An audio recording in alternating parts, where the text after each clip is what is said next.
wokovu wake kamili. Nataka nifahamu nani zidi kupa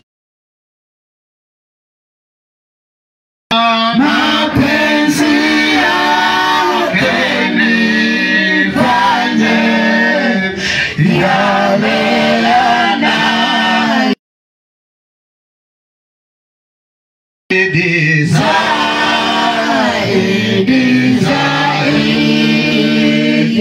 zaidi nimfahamu Yesu, nijue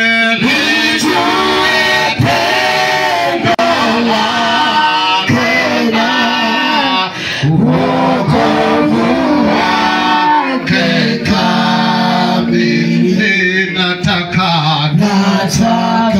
nikae naye tena kwa mazungumzo zaidi, kweli nizidi kuwaonyesha wengine wokovu wake.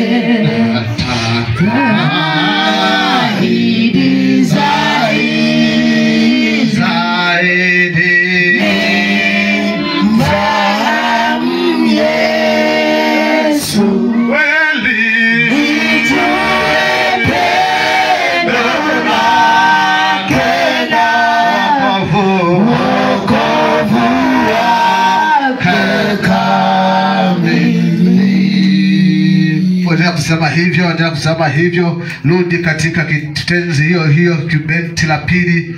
Rudi beti la pili, nataka nione Yesu. Rudi pale. Nataka nione Yesu, na nizidi kusikia kweli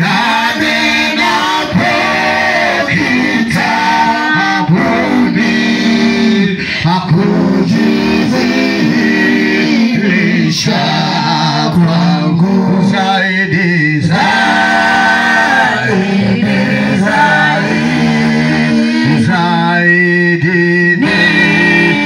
nimfahamu Yesu Baba, nijue pendo lake na wokovu wake kamili. Beti namba 5, nataka nikae naye. Na beti namba 5, twende. Nataka nikae naye Baba kwa mazungumzo zaidi, nizidi kuwaonyesha wengine wokovu wake zaidi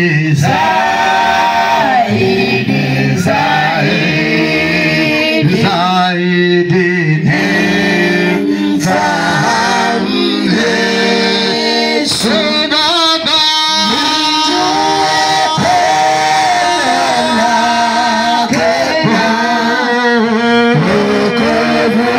wokovu wake kamili zaidi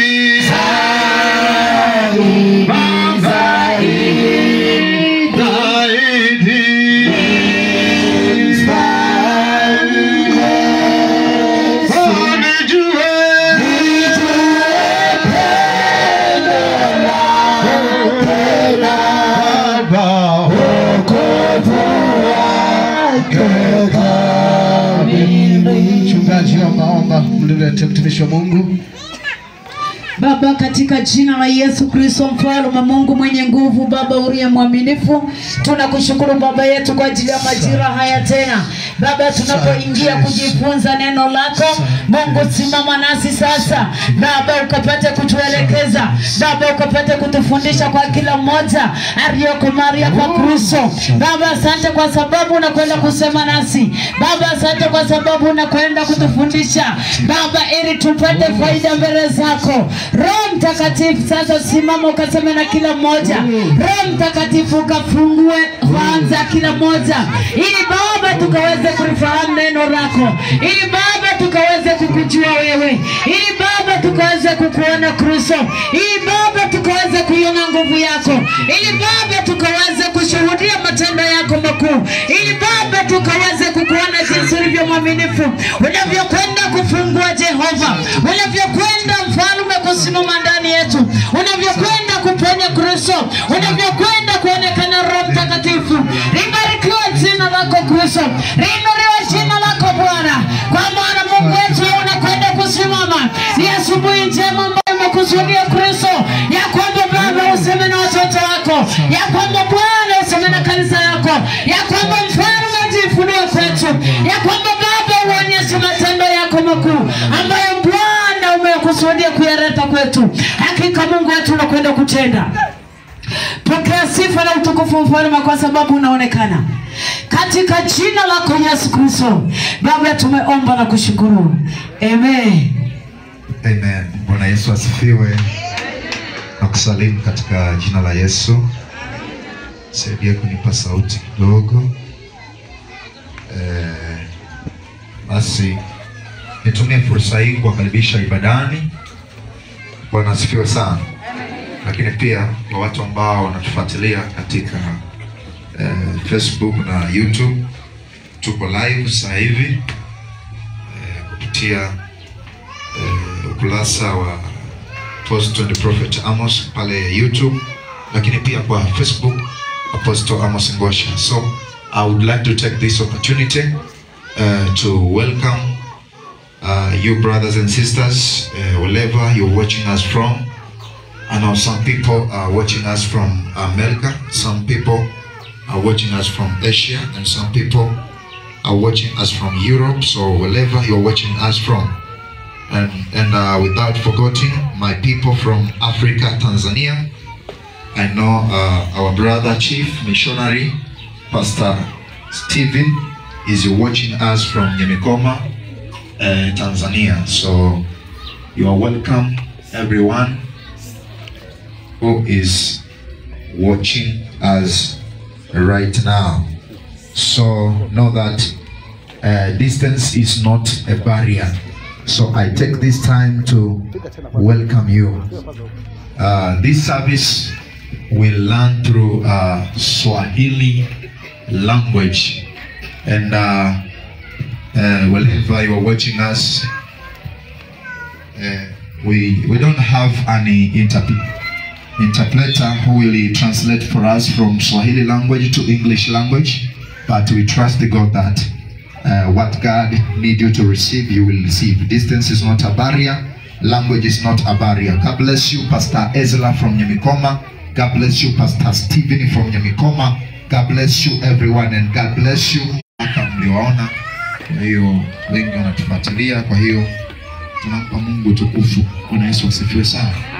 Kwa hiyo kama una ndugu yako pia unaweza kumwambia akafuatilia ibada hii moja kwa moja na akabarikiwa zaidi. Amen. Amen. Kwa hiyo asubuhi ya leo ninataka nizungumze maneno machache sana kutoka katika Biblia takatifu. Najua tuna jambo muhimu ambalo linahitaji pia muda. Si ndivyo pastor? Linahitaji muda mzuri, kwa hiyo tunajitahidi kwa namna iwezekanavyo basi tuwe na muda mzuri wa watu kufanya maandalizi, si ndio? Basi nitasoma kile kitabu cha Mambo ya Nyakati wa Pili na ile sura ya 7 kuanzia mstari ule wa 11. Mstari ule wa 11.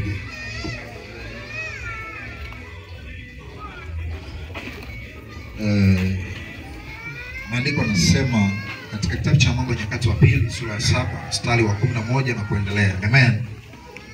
Sema hivi, hivyo Sulemani akaimaliza nyumba ya Bwana na nyumba ya mfalme, na yote yaliyomwingia Sulemani moyoni ayafanye nyumbani mwa Bwana na nyumbani mwake mwenyewe akafanikisha. Bwana akamtokea Sulemani usiku akamwambia, nimesikia uliyoyaomba, na mahali hapa nimekuchagulia kuwa nyumba ya dhabihu, nikizifunga mbingu isiwe mvua tena, nikiamuru nzige kula nchi, au nikiwapelekea watu wangu tauni. Kwa hiyo kabla sijaendelea, ninataka nitoe utangulizi kidogo katika haya maneno niliyoyasoma, ambapo ule mstari wa 12 anasema Bwana akamtokea Sulemani usiku akamwambia. Kwanza ule 11 anasema hivyo Sulemani akaimaliza nyumba ya Bwana na nyumba ya mfalme, na yote yaliyomwingia Sulemani moyoni mwake ayafanye nyumbani mwa Bwana na nyumbani mwake mwenyewe akafanikisha. Ninachotaka niseme ni kwamba Sulemani kama tunavyofahamu alianzisha kazi kubwa sana, na aliwaza mambo mengi. Kumbuka ujenzi wa hekalu ulianzishwa na mtoto wake Daudi. Amen. Kwa hiyo baada ya pale Mungu akamwambia Daudi, hautajenga hekalu ama nyumba yangu, kwa sababu mikono yako imemwaga damu nyingi, bali mtoto wako ndiye atakayejenga nyumba. Kwa hiyo sasa maandiko yanasema kwamba Sulemani alikuwa na mambo moyoni mwake. Alipokuwa mfalme alikuwa na mambo moyoni mwake ameazimia kwamba nitayafanya katika nyumba ya Mungu na katika nyumba yangu mwenyewe. Bwana Yesu asifiwe sana. Bwana Yesu asifiwe. Ni kama hivi leo tulivyo katika hema hili la Mungu la kuabudia, na tunaona huku juu kuna maturubai, lakini pia kimsingi sivyo inavyotakiwa iwe, si ndio? Sasa andiko anasema Sulemani aliyafanikisha yale yaliyokuwa moyoni mwake. Alikuwa na shauku ajenge madhabahu ya Mungu, na katika madhabahu ya Mungu aweke vitu vinavyostahili hemani mwa Bwana. Bwana Yesu asifiwe sana. Amina. Kwa hiyo mtu akiwaza moyoni mwake na akawa na malengo kutoka moyoni, wala si kwa shinikizo la mchungaji kwa sababu amesema tuchangie, ila mtu akiwa na roho wa Mungu kama nilivyosema, anasukumwa kufanya jambo fulani. Bwana Yesu asifiwe. Amina. Kwa hiyo mtu huyo akisukumwa, usishangae hata hapa zikawepo malumalu, si ndio? Amen. Sote tunazifahamu. Ndio. Hapa chini pote pakapigwa malumalu. Mazingira yakabadilika. Kwa sababu gani? Ndani ya moyo wa mtu amedhamiria kufanya kwa ajili ya Bwana. Amen. Yesu asifiwe. Amina. Mtu amezamilia kufanya kwa ajili ya nani? Kwa ajili ya Bwana. Watu wanaamua tu. Sisi hatutakalia mabenchi. Kanisa zima lazima lijae na viti. Mtu anaamua moyoni mwake. Na kule kuamua moyoni mwake sio shinikizo la kiongozi yoyote wa kanisa, ila ni yeye kama Sulemani alivyowaza kwamba alikuwa na yake ya moyoni kwa habari ya nyumba ya Bwana. Na yale yake ya moyoni ilipofika majira ya kuyatimiza, Sulemani akayatekeleza, na Biblia inasema Mungu akamfanikisha katika hayo. Kwa hiyo kufanikishe katika mambo hayo, lazima kwanza uwe na wazo moyoni. Sema wazo moyoni. Kwa hiyo unaweza ukaona hata mke ama baba na mama wanapooana ama wanapofunga ndoa, kila mmoja anakuwa na wazo la kupata mtoto. Amen. Bwana Yesu asifiwe. Hata mtu anapozaliwa akikua anakuwa na wazo moyoni, natamani niwe na maisha mazuri, natamani niwe na vitu vizuri. Kwa kila mmoja anakuwa na shauku na tamanio ndani ya moyo wake. Kwa hiyo ukiona ndani ya moyo wako hakuna jambo lolote ambalo linaumbika, ama hakuna wazo ambalo unaliwaza kwa habari ya maisha yako, kwa habari ya maisha ya Mungu, basi safari yako ni ndefu sana. Bwana Yesu asifiwe sana. Kwa hiyo baada ya Sulemani kufanya yale, mstari wa 12 anasema Bwana akamtokea Sulemani usiku akamwambia, nimesikia ulioyaomba, na mahali hapa nimejichagulia kuwa nyumba ya dhabihu. Bwana Yesu asifiwe. baada ya Sulemani kuomba, Bwana Mungu ama Mungu huwa ana kawaida ya kuwatokea watu. Sema Mungu huwa ana kawaida ya kuwatokea watu. Hawatokei watu kama unavyoniona mimi ukamuona Bwana. Unasikia sauti ya Bwana. Amen. Unasikia sauti ya nani? Unasikia sauti ya Bwana Mungu ikikusemesha. Na kipindi kile Mungu alikuwa anatumia malaika wanawatokea watu, wanazungumza nao, anajitambulisha. Wanaweza sifa sana. Kwa hiyo yeyote aliye na wazo kwa ajili ya Bwana, yeyote aliye na mipango kwa ajili ya Bwana, Mungu huwa anamtokea. Akishamtokea anaanza kusema naye. Anakupa. Tulimsikia mtumishi wa Mungu alikuwa naomba, anasema Mungu ndiye anayetufundisha njia za kupata faida. Amen. Yaani yeye hafanyi biashara. Mungu hafanyi biashara. Amen. Mungu hafanyi biashara, ila wewe ndo unafanya biashara. Ila Mungu anakufundisha namna gani biashara yako iende, namna gani biashara ipige hatua, namna gani huduma ipige hatua. Bwana Yesu asifiwe sana. Amina. Kwa hiyo sasa Mungu ukiwa na wazo ama ukiwa na mipango fulani, Mungu huwa anawatokea watu wanaoomba. Kwa hiyo kimsingi muombaji ni mtu ambaye huwa anatokewa na Mungu. Kwa lugha nyepesi, Mungu huwa anamsemesha anayeomba. Bwana Yesu asifiwe sana. Anayeomba. Na vivyo hivyo ni sawa na yule anayefanya kazi. Mungu lazima amuonekanie kwa viwango vikubwa. Maana akasema asiyefanya kazi na asile. Maana yake ni kwamba yeyote ambaye ndani ya moyo wake hana wazo, maana yake kufanikiwa atapasikia kwa majirani. Bwana Yesu atusaidie sana. Na hapa neno la Mungu linasema ule mstari wa 14, ikiwa watu wangu walioitwa kwa jina langu watajinyenyekesha na kuomba na kunitafuta uso na kuziacha njia zao mbaya, basi nitasikia toka mbinguni na kuwasamehe dhambi yao na kuiponya nchi yao. Sasa Sulemani alipokwisha kuomba, maandiko anasema Mungu si alimtokea usiku. Bwana Mungu alipomtokea usiku, ndipo Mungu akaanza kumpa maelekezo kwamba Sulemani, ikiwa watu wangu walioitwa kwa jina langu watajinyenyekesha na kuniomba na kunitafuta uso na kuziacha njia zao mbaya, ndipo nitasikia maombi yao. Bwana Yesu asifiwe. Upo kanisani na una haja ya moyo wako, unatamani Mungu akutendee jambo, unatamani Mungu akufanikishe. Jambo la kwanza Mungu analotaka ni unyenyekevu. Amen. Mungu anataka unyenyekevu.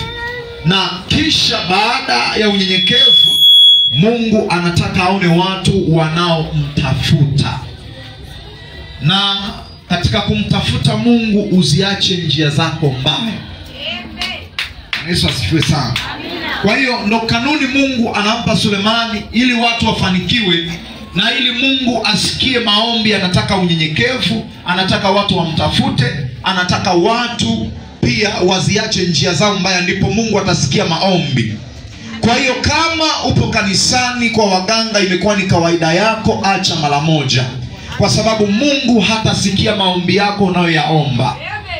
Hata dhabihu ama sadaka ambazo utazitoa kanisani zitatupa sisi faida. Tutajenga kanisa, tutanunua viti, madhabahu ya Mungu itakuwa inapendeza, lakini baraka hautaiona.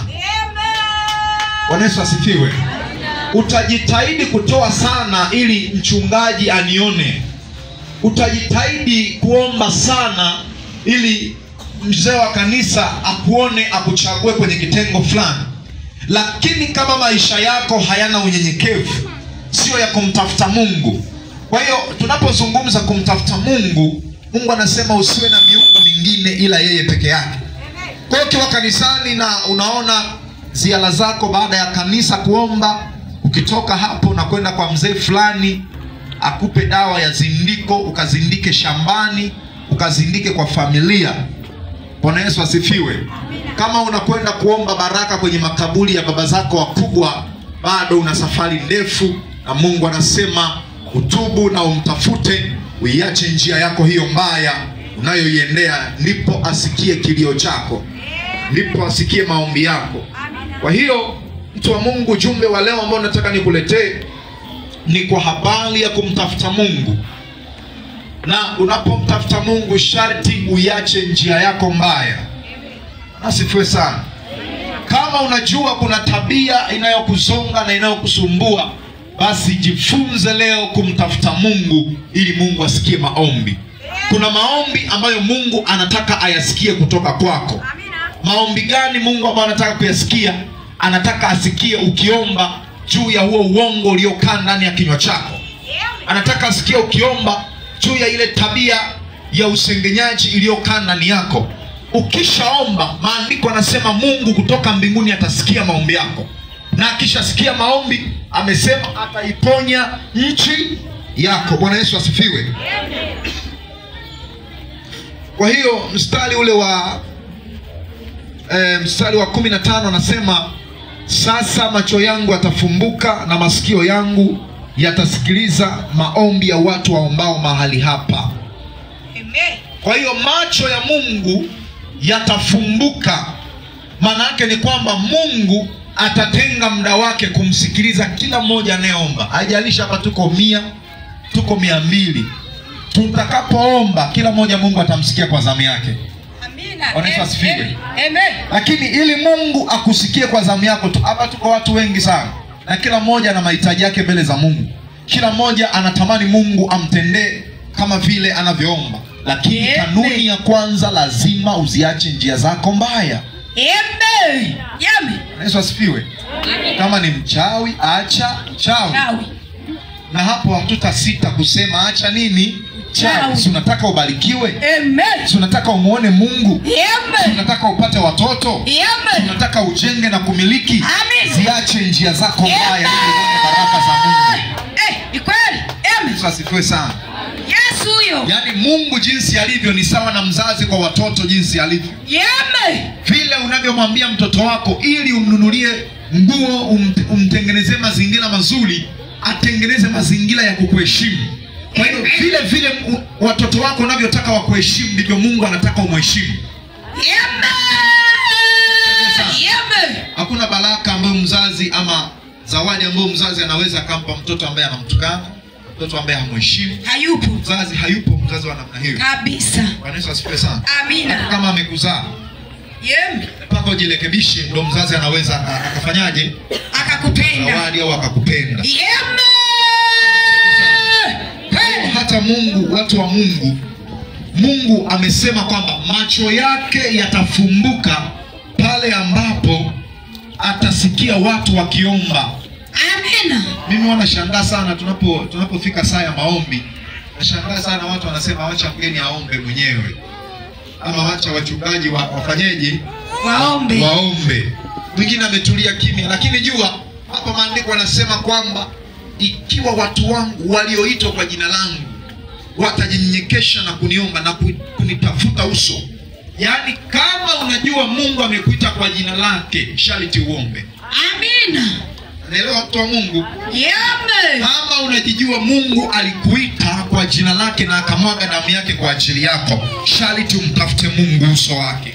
Uombe. Kama unajua Mungu alikutafuta na alikuita kwa jina lake, sharti usiache njia zote mbaya. Amen. Bwana Yesu asifiwe sana. Amen. Mimi ukiniletea fedha kwamba mtumishi niombee, nina sadaka yangu, hiyo sadaka nikiipokea, hata kama nitakuombea maombi yote, kama haujaziacha hizo njia mbaya, mimi utaniona na shaini na kula. Amen. Kwako baraka hautaiona. Hazipo. Ndio watu wa Mungu. Amen. Kwa hiyo atumo kanisani kwa ajili ya kudanganyana ili ulete fedha, sawa sawa? Amen. Ili mambo fulani yaende, lakini tupo kanisani ili kufundishana nini Mungu anataka. Amina. Kama unataka baraka, haipo baraka ambayo haifuatani na kanuni za kimungu.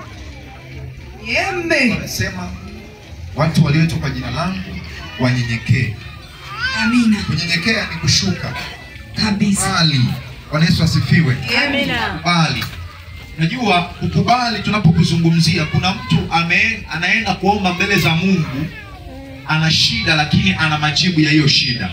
Amen. Ni kweli. Kuna mtu wa namna hiyo, yani hivi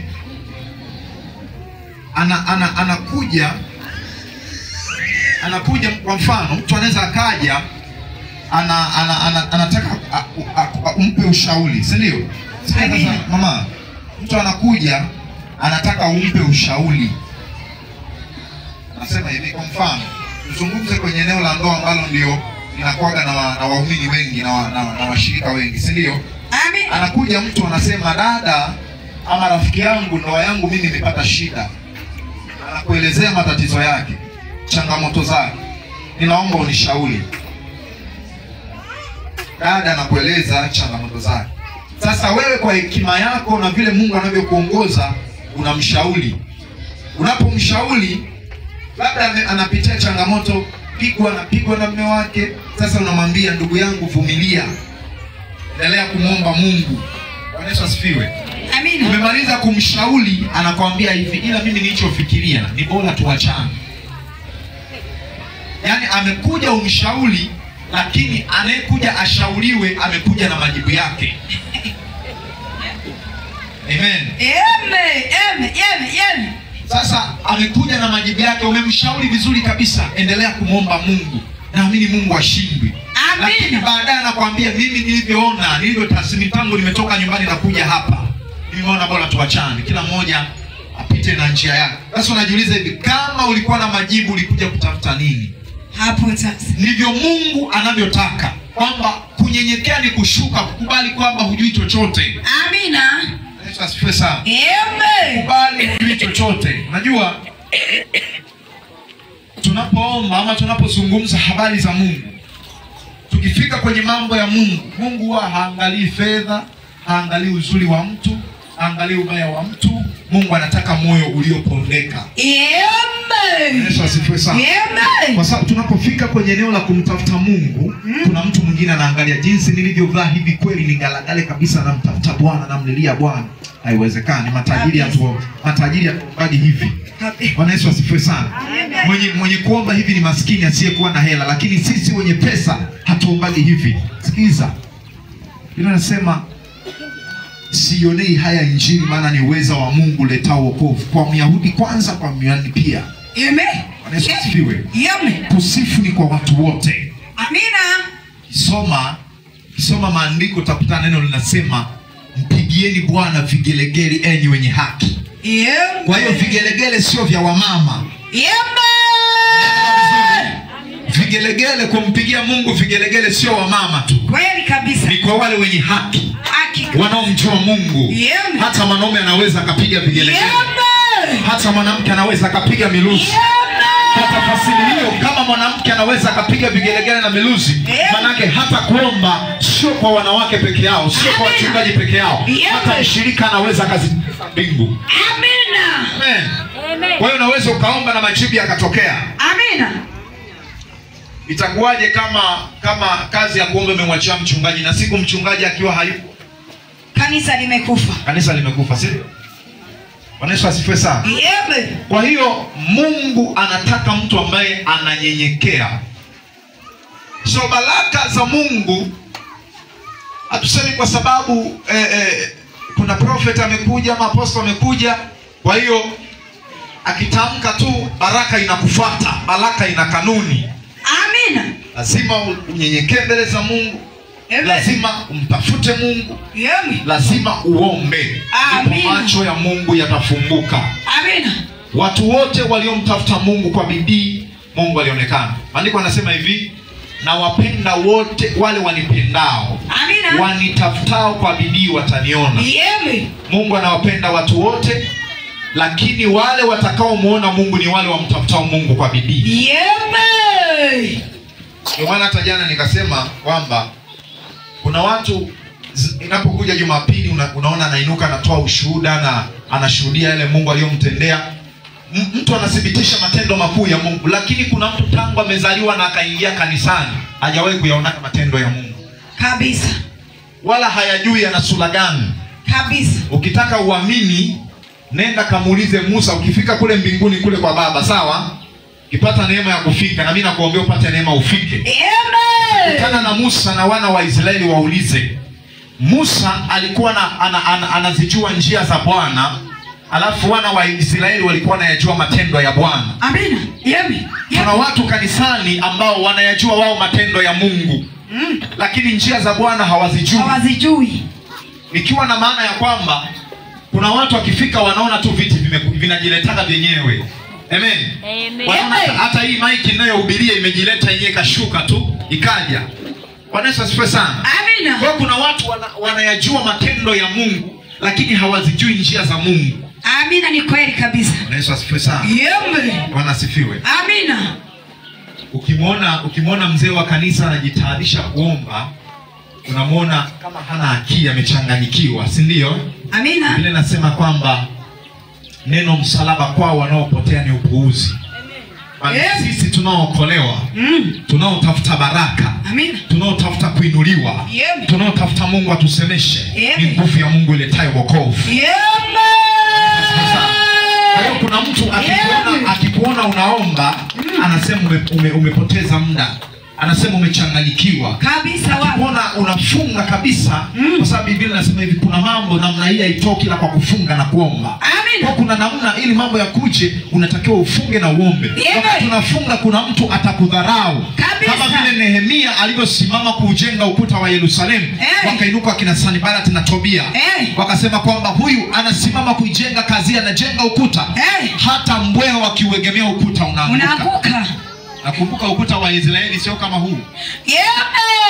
Amen.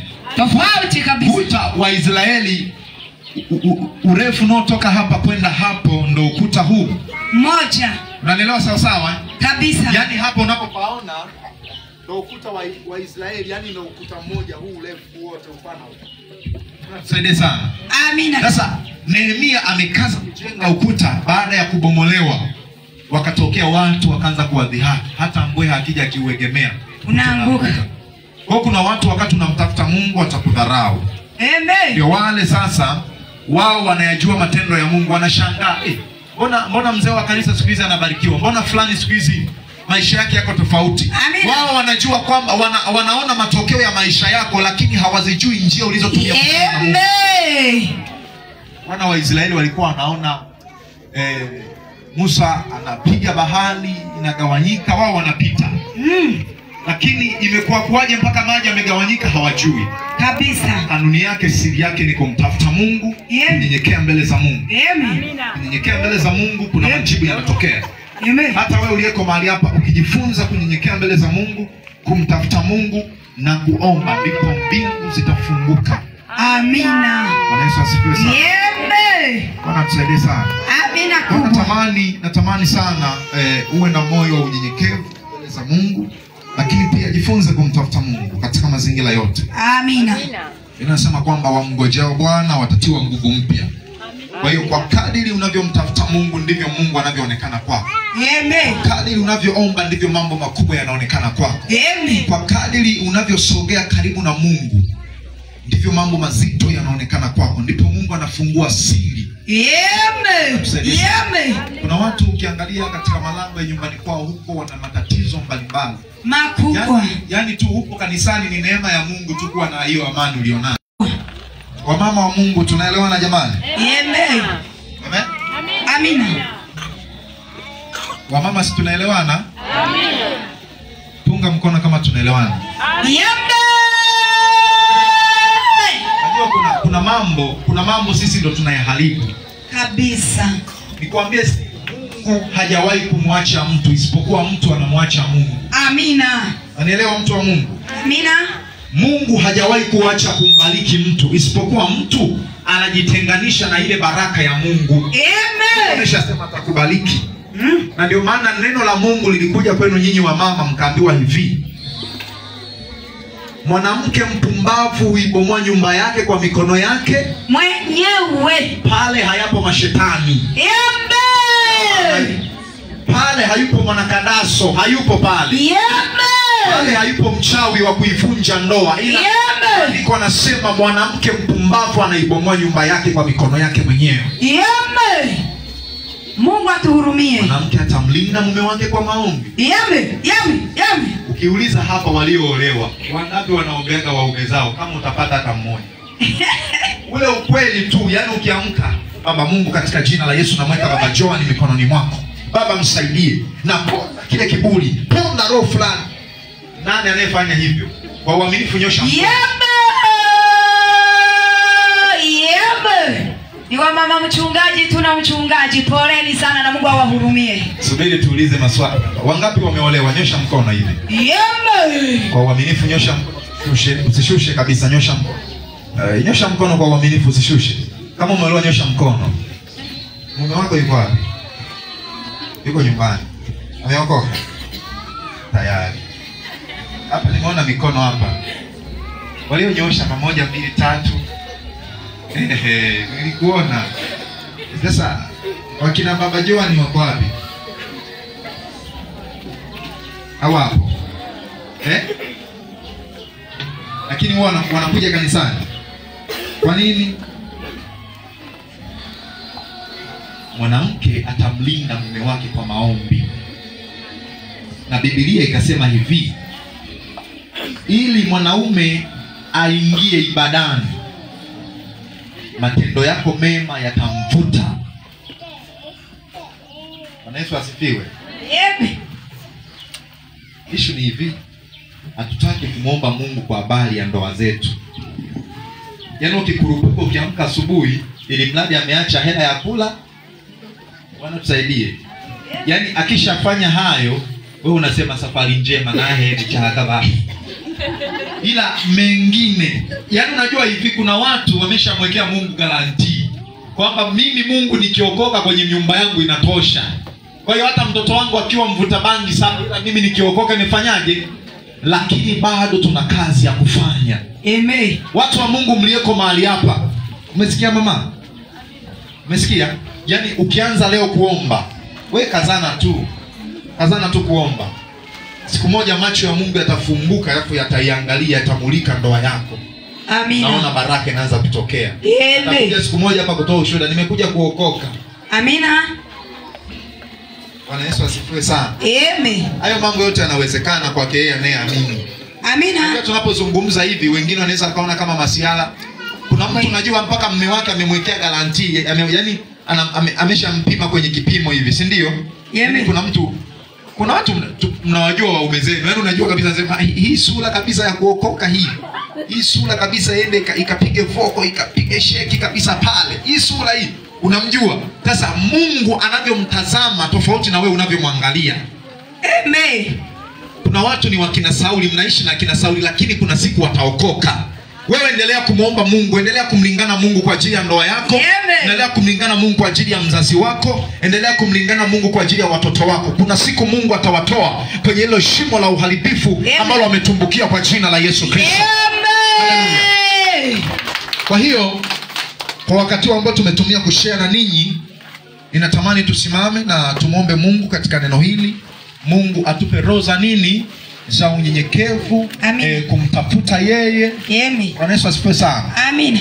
Ni Mungu akumbie ule moyo wa kumtafuta yeye. Bwana Yesu asifiwe sana. Amina. Tunatamani sana sote tutembee katika baraka za Mungu. Na Mungu amesema kwamba ikiwa tulioitwa kwa jina lake tutanyenyekea na tutamuomba na kuziacha njia zetu mbaya, ndipo Mungu kutoka mbinguni atasikia maombi yetu, lakini pia ataiponya nchi yetu. Mungu ataponya uzao wako, Mungu ataponya familia yako. Amin. Mungu ataponya biashara, Mungu ataponya kazi. Kwa hiyo uponyaji mwingine ama baraka nyingine nakuja ni vile mtu ataamua kumtafuta Mungu, ni vile mtu ataamua kuacha mambo yale mabaya. Bwana Yesu asifiwe sana. Amen. Kama ulikuwa ni muongo, nasema tu kuanzia leo mimi uongo na mimi bye bye. Bwana Yesu asifiwe sana. Amen. Kama ulikuwa wazee wa kunywa kidogo usilewe, kuanzia leo nasema kunywa kidogo usilewe, bye bye. Mimi na Mungu wangu. Bwana Yesu asifiwe sana. Amina. Bwana Yesu asifiwe sana. Amen. Wanijua vyema Bwana, wanijua vyema Bwana, wanijua vyema Bwana, nikoje mbele zako. wanijua vyema Bwana, wanijua vyema Bwana, wanijua vyema Bwana, nikoje mbele zako, wayajua maisha yangu, wazijua hatua zangu, wanijua vyema Bwana, nikoje mbele zako Baba, wanijua vyema Bwana, wanijua vyema Bwana, wanijua vyema Bwana, nikoje mbele zako, watujua vyema Bwana, watujua vyema Bwana, watujua vyema Bwana, tukoje mbele zako Baba, watujua vyema Bwana, watujua vyema Bwana, watujua vyema Bwana, tukoje mbele zako, watujua vyema Bwana, watujua vyema Bwana, watujua vyema Bwana, tukoje mbele zako, tuko mbele zako, tuangalie Baba, tuangalie Baba, tuko mbele zako, angalia Baba, tuangalie Baba, tumekusanyika, angalia Baba, angalia Baba, angalia Baba, tuangalie Baba, tuangalie Baba, angalie Baba,